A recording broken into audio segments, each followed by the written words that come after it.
I'm Steve Smith, and welcome to a special edition of Were We Lucky or Were We Good? Our podcast invites reflection and dialogue following outdoor and experiential education incidents. Why do we normally succeed, but sometimes fail? What can we learn from our successes, our near misses, and our incidents? Rather than blaming and shaming, we're curious about seeing things from our guest's perspective in order to explore the sometimes fine line between lucky and good. Speaking of lucky, I feel very fortunate to be coming to you all today for our very first live and on location episode here on the island of Viz, Croatia, courtesy of today's guest, Gareth Lock, who is graciously hosting the Human Factors in Diving conference through the Human Diver. Gareth is a leading voice in human factors in diving and beyond. Gareth, your ability to use safety research in order to uplift human factors in diving has inspired me in my efforts in outdoor and experiential education. I've learned so much from your work, and I felt very fortunate to meet you just a mere 6 months ago. And here we are together at this amazing location, doing a conference together. And it's just so nice to have you on the show. Welcome. Thank you. Thank you. And tell us about your story and what you'd like to share. So the simple story is, without realizing the severity of the situation, I end up going in to have an angiogram, following some chest pains that had been going on for a little while but weren't really strong signals. And I went in for a test, and they ended up putting 2 stents in my heart because the lateral anterior descending artery was 95 to 98% occluded. And I found out afterwards that 2 weeks to 4 weeks, I probably would have had a major heart attack and I probably died. And that artery is known as the widowmaker. So the sort of the deeper learning, and yes, it's a personal story, but it's also understanding the weak signals we have that we need to listen to and push on to make sure that when we do hear them and we are concerned, we follow through and make sure that they're dealt with accordingly. Great. Okay. Well, tell us a little bit more of the story, and then we'll do some analysis of the story. Yeah. So where the story became quite loud, the signals that were quite loud and sort of noticeable, was in January 2022.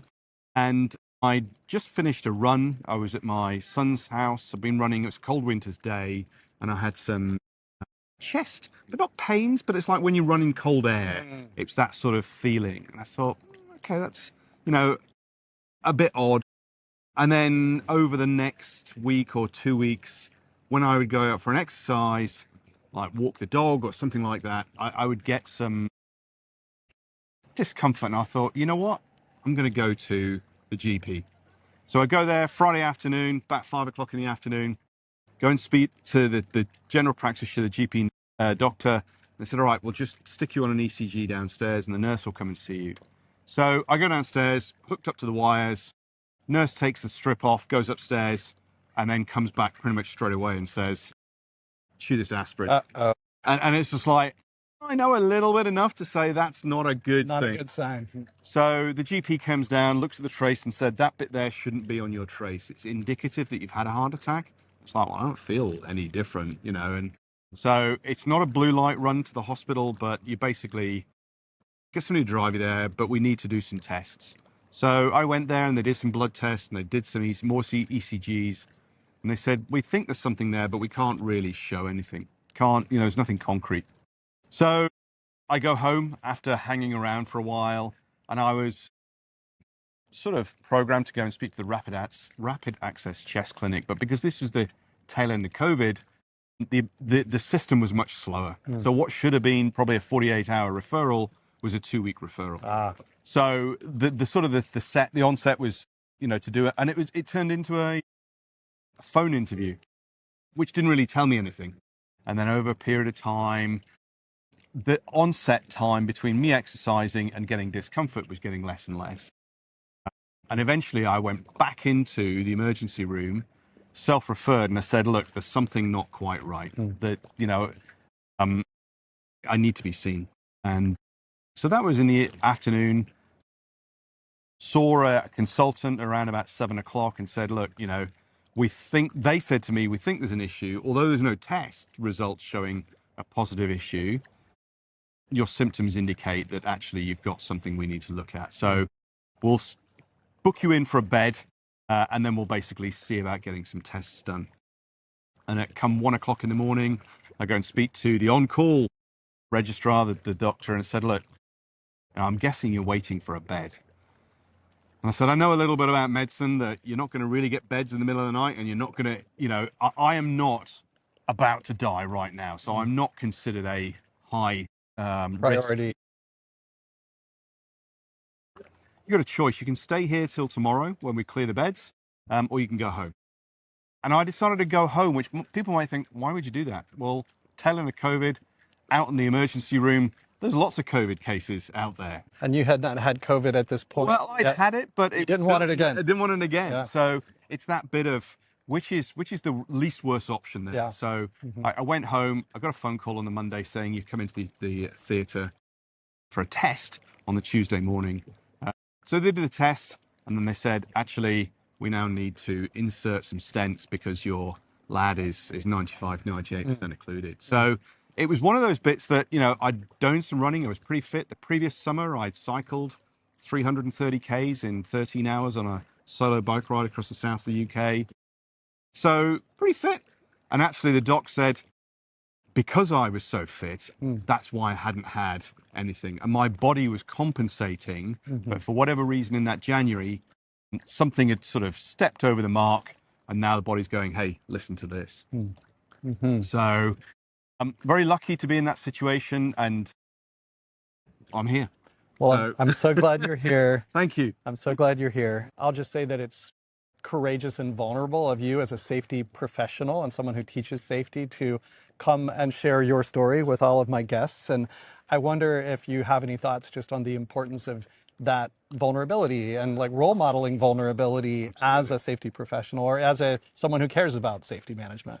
Absolutely. And it's that piece that if you want your teams to be vulnerable, so they talk about a mistake or they're not sure about something, they need to ask a question, that's about vulnerability. And as a leader, we have to role model that. If we're asking our teams to be vulnerable and we haven't demonstrated that vulnerability, we're asking them to put themselves out there without any evidence that says this is going to work out. And, in terms of the wider piece of this event and the community is one of the reasons I wrote quite a comprehensive blog that basically just talked about listen to the weak signals that are out there.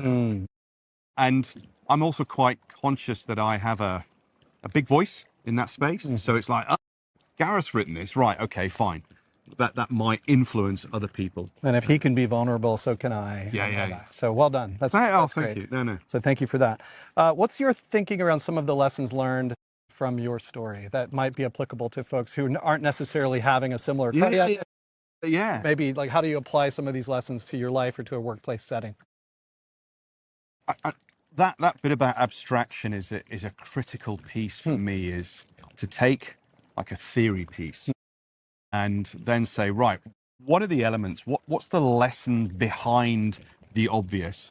And then how do we abstract it? And so to me, from, if anybody's in the sort of the safety spaces, your organization is going to have weak signals. You don't need to have the big klaxon that goes, we've got an issue when an adverse event occurs. When people are struggling with work and they go, this isn't working quite right, or, simple questions that you as a leader can find those weak signals is, what makes your work difficult? What gets in the way of doing a good job? What are the struggles? What would you really like us to fix because it makes your job easier? Or where do you think the next accident's going to come from? Because your operators will know where those failure points are, and they are constantly compensating. And just because you haven't had a bad event, it doesn't mean that the system is got some latent issues. And for me, blocked arteries that, we don't know.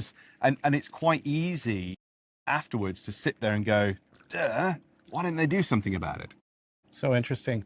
And it's interesting too that there's a connection between the vulnerability and creating a culture where people are okay to speak up that you mentioned And then the importance of hearing these weak signals Yes. that may be the things that they are then sharing with you. Yeah, there's some great work. I saw a presentation from Megan Wrights about speak up and listen up. And so many organizations talk about, well, we've got to have a speak up culture. So, well, that's fine. And we've got to get that. We've got to have the voice that comes out. But we've also got to listen to that. And if we don't listen to those stories that come in, and that's not just a verbal story that's narrated in, a coffee shack or something like that, it's when a report is submitted. If we don't listen to that and close the feedback loop, the person on the other end goes, whatever, and just ignores it. And so we have to demonstrate, even if we turn around and say, I get what you're saying, we can't fix it because of X, Y, and Z. Is there another way of solving that problem? Fantastic. I saw a wonderful presentation by Ben Goodhart, David Proven, and Ron Gant, and they were talking about flipping around the model where instead of telling people to see something, say something, putting the responsibility on the frontline workers or the folks on the front line to speak up, what about for the managers to ask something and learn something? So just, making it easy to go and find those weak signals. It's, we need to go and find them. My door is always open. But actually, somebody still has to come through into your space. Yeah. Go out there and find it, have those conversations. And, this is day one of the Learning from Emergent Outcomes class, and we use a competitive Jenga game. And I know that many of your listeners will be used to Jenga in the hop space. But it's that bit that said, look, if we just look top down and we just see the solid board and everything is green, the KPIs, the dashboard's great, you've got to get out there and see the tower from this side and see the tower from the other side. And that means you've got to get out there because you're never going to see the real challenges, and your team leaders and your teams are never going to be explain the reality of the difficulty of it, getting hold of a tool or ordering something or engaging with somebody else or communicating with somebody until they actually see it. And then people go, that's what you were talking about. I love that. I think there's an interesting part of your story too that you mentioned where you had a decision to make about going home or staying and waiting, and you were calculating. You were not just fixating on the immediate threat of the cardiac issue. You were looking at the bigger picture that there's a variety of potential emergent risks that as we manage one risk, we may expose ourselves to another. And to me, that was kind of the story of COVID, where everyone seemed to fixate on COVID as if it was the only hazard that we were managing.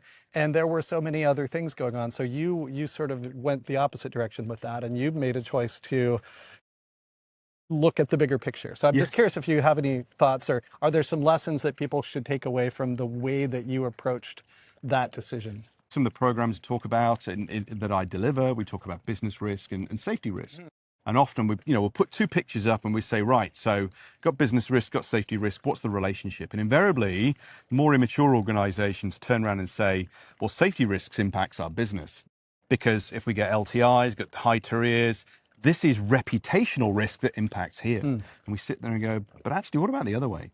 That if you're, reducing the resources there, constraining the times, the contracting you've got in place, that business risk makes it harder for these people to do their job properly.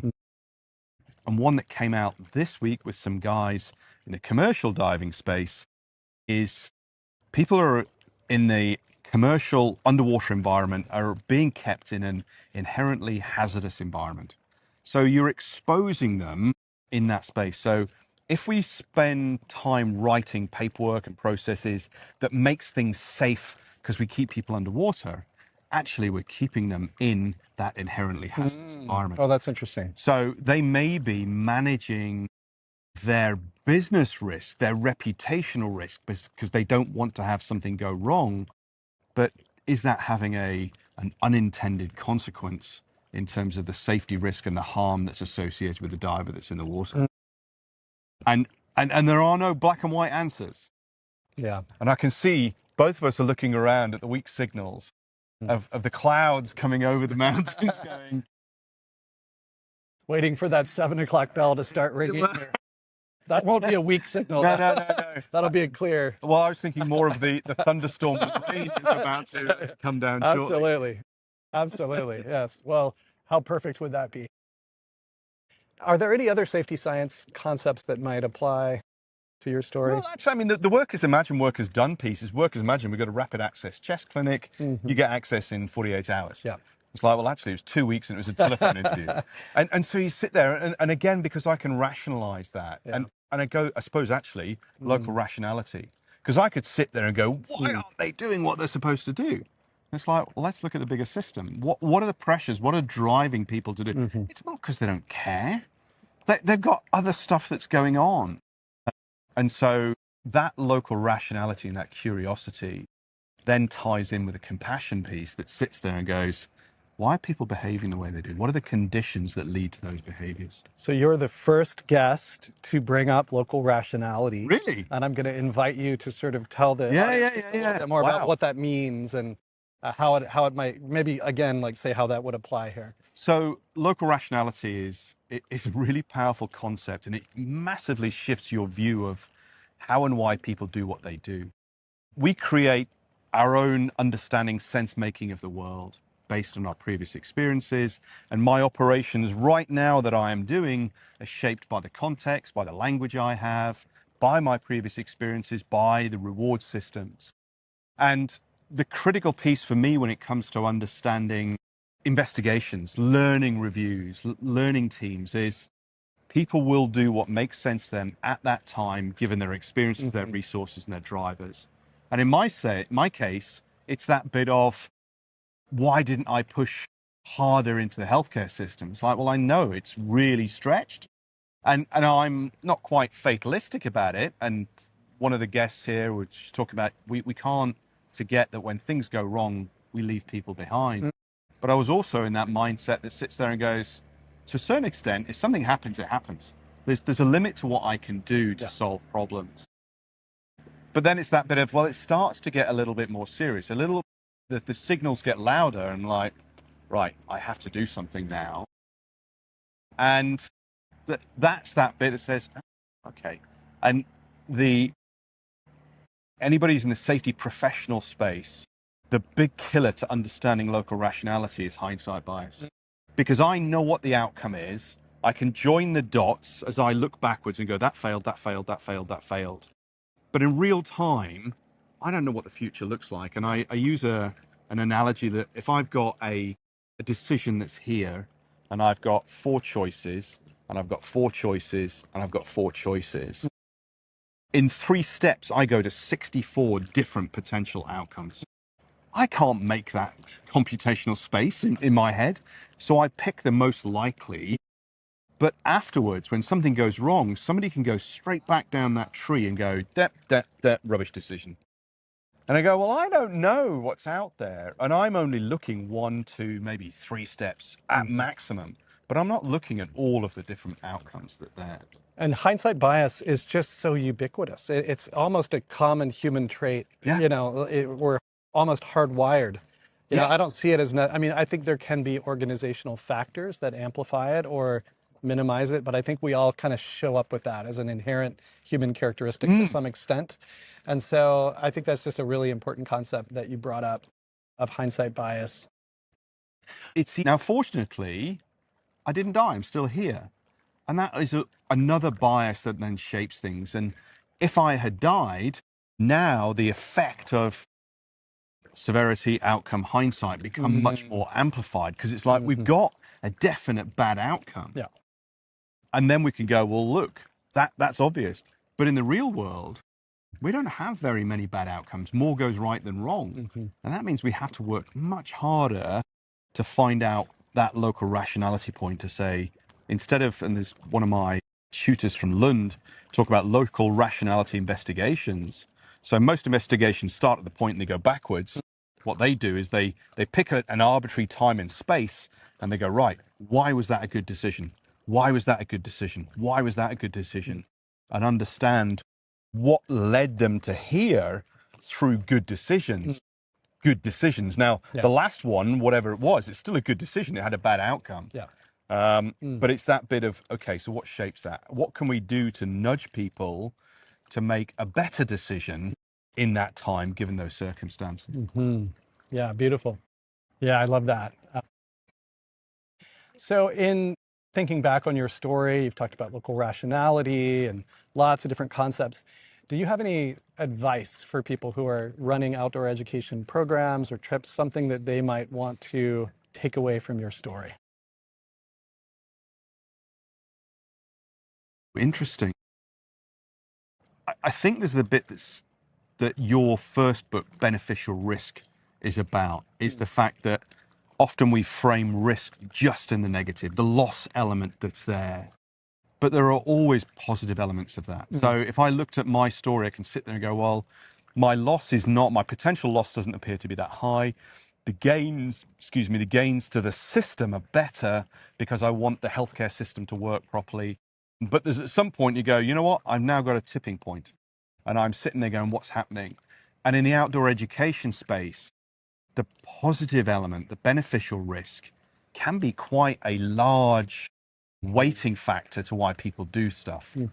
And when something bad happens, not to fall into the hindsight outcome severity biases, because it's like, well, why are they doing that? Why do we have to do adventure sport? Why is that there? It's like, because it gets us out in the real world. It gets us to be part of nature. We get to see things that many people don't get to see. And so that to me would be, what is it that, again, the local rationality piece, what's the reward element? And that applies to the safety science and the safety professionals as well. When you turn around and say they're doing risky behavior, why are they taking those risks? What's the positive stuff? What does the organization, the system reward that leads people to make those decisions which are sound in their space? Yeah, the news rarely reports all of the positive things that happen on these trips and the lives that are happily changed. Much like my shirt here today. It says, no one remembers the icebergs that you didn't hit. This is a quote supposedly attributed to the captain of the Titanic, although that attribution is dubious at best. Of thinking about your personal story and reflecting on it through all these different lenses and identifying ways that people can take some lessons of their own away. Weak signals, psychological safety, local rationality. We've talked about severity and consequence. We've talked about emergent And I'll risk. add one more. Yeah, let's keep going. Which is the ability to abstract from non-jeopardy situations. Oh, stuff that interesting. people can relate to. Okay. And when you talk about the contrasting and things like that, it's one of the things I love doing, the cat video that I posted a little while ago. Yes. And people sitting there going, man. So this is about a cat that's jumping over some tape, and eventually it has enough and it just goes through the tape. And so people get very protective about their professional identity. They don't want to appear stupid, but and why would you do that? But if you can then bridge from a normal human behavior, like you walk out the front door, the door goes click, and you go, my keys. And you go, why would you do that? Oh, because I forgot. Okay, so why, in terms of cognitive behaviors, is that any different than somebody forgetting to do a log out, tag out as an individual? And we sit there and go, well, if it's absolutely critical, we have to do a peer check on that, because the likelihood that both people independently are going to fail in the same way is reduced. So it's that bit that says, from a learning point of view, if you struggle to get concepts across to people, find something they can relate to and explain the behaviors, the cognition that's there, the context that's there, and ask them to rationalize that in that space, and then go over to the workspace where now it's like, oh, okay, I've broken some of those barriers down, and I've now got a little bit of empathy or sympathy towards the person that's there. It's so interesting how we normalize the risks that we see every day in our lives, and then we over inflate or over perceive ones that maybe are unusual to us. Like, for example, the mom who is worried about taking her kid to the ropes course, where they're actually going to be quite safe, but is texting while she's driving the kid to the ropes course. Yeah. Or speeding or whatever, because she's normalized some risks and is amplifying those that she's less familiar with. And Yes. and so to me, maybe that brings up the Hop principle of context driving behavior. And she just doesn't have the context for the one, but she does for the other. Yes. And then we can normalize the things that are familiar to us, or, and these again are like common human, hardwired human traits. And it's part of what makes our work so interesting and important, but challenging, is that in many ways we are about unlearning things, that are either deeply hardwired in us or organizationally or culturally reinforced. And so I think the work that you do is so important because it's helping organizations be more conscious and intentional of the ways in which doing the same thing that you've always done, but just doing it harder, may not get the outcome that you want, right? And you're trying to introduce new ways of solving old problems. Yeah. Is how I would. Yeah, that. totally. Is that fair? And yeah, it is. And it's also giving people a language to describe these things. So one of the sort of common bits of feedback I have from the diving space is, you've now given me words to describe these things. And if we've got a common vocabulary, then we can work towards solving those problems. But if everybody's talking about, it's the same thing, but they're giving it different labels, and we end up solving multiple problems or trying to solve them, when actually it's the same thing. You're really burdening people with these things that it's hard to unsee. Once they've seen, and someone at your conference here said that, I think it was Andre said, Yes, yeah. Once you've seen the human factors or the systems thinking approach, it's hard to unsee it and to revert back into your old view. And, I like to use the metaphor of a trench for kind of a safety one way of seeing the world. We can be so immersed in that and so sort of acculturated into that trench that we don't even know that we're in a trench. We can be so deep in there. And once you've gotten up out of it and seen that there's a new view, another world, it's not to say that one world is right and one world is wrong, but you're just seeing it. How can we somehow balance both worlds and find a way to do the parts of safety one that work and the parts of safety two that are going to help us move beyond what safety one would ever allow us to do. Right. I love your shirt that you're wearing. It's set for those of you. So Gareth's shirt says, "I know how I will fail safely." And I wonder if you could just unpack that a little bit for folks for whom that might not be intuitive. That sounds like a terrible idea for a safety person to fail. Tell us how that. So the piece around failing safely, and we've had some interesting discussions at the conference about this, is we try and put barriers and defenses in place to prevent an adverse event. We're trying to drive the probability of that event as close to zero as possible. We'd really like it to be zero, but we've got so much variability in our individual performance and the wider systems that actually we're never going to get to zero. So let's assume the probability of failure is 1 of that event. How do I fail safely so I don't harm somebody, I don't kill somebody? Material can be replaced. People can't. And we talk about in some of the work that I do, like dropped objects, having a safe drop zone. And most of the stuff I've done recently where I go, that load falls into this zone here, there's a barrier that prevents somebody in there. Is that a success or a failure? And a number of people go, it's a failure. And you go, why? Well, because the load fell. And I say, so can you predict with 100% the reliability of those components? No. Right. Okay. So if we assume it's going to fall, then make sure there's nobody underneath. And so it's that bit that's... The dive boat has just come in. There's some big fans of the human diver and experiential consulting that have just pulled into the Viz Harbor here. It's very exciting. Some of our many fans, have traveled from around the world to be here literally with us. So the fail safely bit then is actually making sure that no matter what happens, you can recover.